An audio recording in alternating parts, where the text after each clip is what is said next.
I'm going to talk about the notion spaces and exchanges, and more particularly immigration to the United States of America.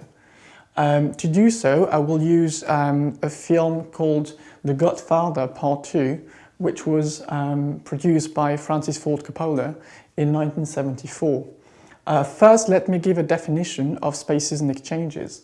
Exchanges are made of people with trades and shared knowledge. Exchanges are different deals made by people in the world, and particularly in specific spaces, places where exchanges take place. And immigration is linked to spaces and exchanges it implies motion of legal and illegal people to different countries. So we'll try to answer the following question through the study of this film, which is how have the different waves of immigration shaped America and the United States in particular.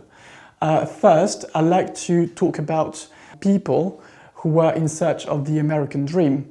At the beginning of the 20th century, particularly in the 1920s, people from Europe started to go to America in order to find a new life, a better life, and get more money. That was called the land of opportunities. And this is the case in this film in which Vito Corleone, who is a 9-year-old Italian boy, fled to New York City in the 1920s as his family was killed by the Italian mafia in Sicily. And the Italian immigration of the 1920s was very, very important to America.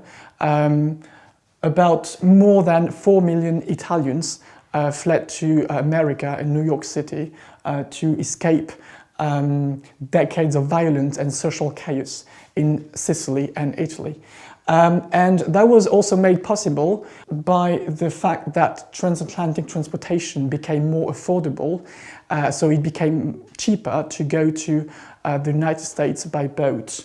And so that is an expression used by people at that time and by Italian people, which was the call of l'America. So we've seen that Vito Corleone was, or is in the film, an Italian boy in search of the American dream, escaping and going away from social chaos and violence in Italy, as he has hopes to find a better life, a land of opportunities. And of course, there are push and pull factors. Let me explain. Push and pull factors are what push people to leave their country and what retain them from leaving their countries.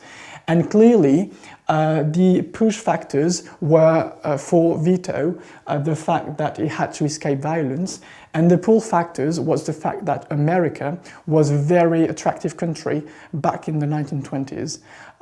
So people could go there to live their American dream. And so they were all going at all costs, depending, no matter what was about to happen, even though they had to cross the line of legality. So second, from dream to reality, once Vito Corleone touches down the US soil, he faces the process of entering the United States through Ellis Island. Ellis Island was the golden door through which immigrants had to enter the US. And once you arrived in Ellis Island, you had to go through medical examination, which is what Vito Corleone has to do. And so he is a 9-year-old boy, and he has to go through what was called 6-second physicals. So doctors were there to conduct these medical examinations. And if you were healthy and fit enough, you could enter the US. If you were not or had physical problems, they had a chalk in their hands and they had to write a letter on your clothes. And so you had to go through further medical examination. And once Vito Corleone goes through Ellis Island and lives in the United States, he has to overcome many obstacles. The fact that he's an immigrant, he had the language barriers, he didn't speak any English, and also he had to face violence. So Vito's lifestyle in the United States soon became like his Sicilian lifestyle. So that was about violence, and somehow we can say that Vito transplanted the Sicilian lifestyle, violence that he faced in Italy, in the United States of America. So we can say in conclusion that America was shaped by different waves of immigration, particularly the ones starting in the 1920s. And during, at that time, many people from Europe went to the US to find a better life. And so waves of immigration helped build America, and because that made America a young country, enriched with its culture, and it became a melting pot, even though today immigration in the United States is different, as Mexicans immigrate now to the United States.